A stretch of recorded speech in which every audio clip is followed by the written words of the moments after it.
Roselyne Bachelot a décidé de tout dire. Dans son dernier livre, 682, l'ancienne ministre de la Culture raconte de l'intérieur son passage au gouvernement, sa lutte contre le Covid-19 mais aussi les relations de son entourage. À ce sujet, elle n'enjolive pas la réalité lorsqu'elle a évoqué le mariage de Nicolas Sarkozy avec Cécilia Attias. À l'été 2007, Cécilia Sarkozy avait emmené Nicolas, fraîchement élu président, assister à une représentation du Trouvère au Corégie d'Orange.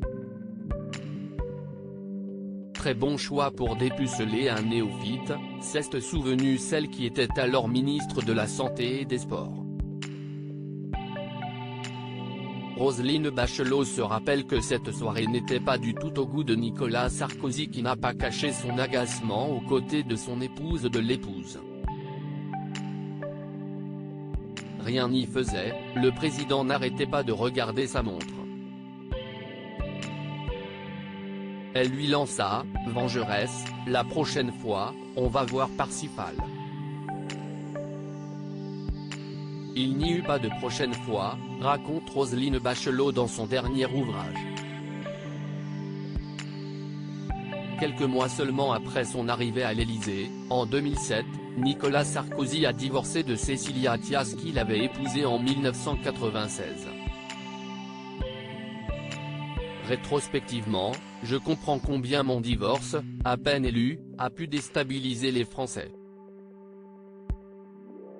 Sans parler des 10 jours de l'été 2007 passés aux États-Unis à essayer, contre l'évidence, de sauver mon couple, écrivait l'ancien président de la République dans son livre Passion. CIST peut dire qu'à l'époque l'attitude de Cécilia me stupéfia. Je n'avais rien anticipé. Je n'y avais rien compris. Je subissais sans pouvoir contrôler une situation, qui, chaque jour, devenait plus incompréhensible. Cécilia Attias, je me sentais alors très coupable alors que je m'étais tant battu pour sauver ma famille. Le lendemain du divorce, je me réveillais au Portugal où je me trouvais pour un sommet européen avec un poids immense en moins. J'étais soulagé. C'était fait. Je l'avais craint, j'avais tort, ajoutait Nicolas Sarkozy. Depuis cette séparation médiatisée, les deux ont refait leur vie. L'ex-chef de l'État est en effet marié à Carla Bruni depuis le 2 février 2008.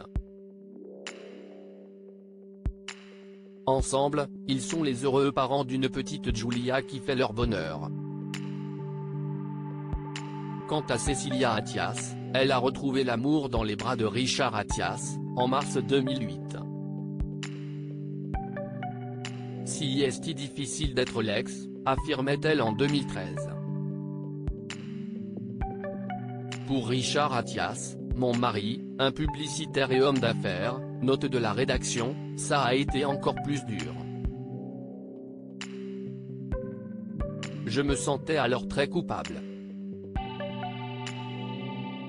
Il en a pris plein la figure. Si est pour ça que nous sommes partis tout de suite. Les gens lui retiraient ses dossiers, il a perdu son job.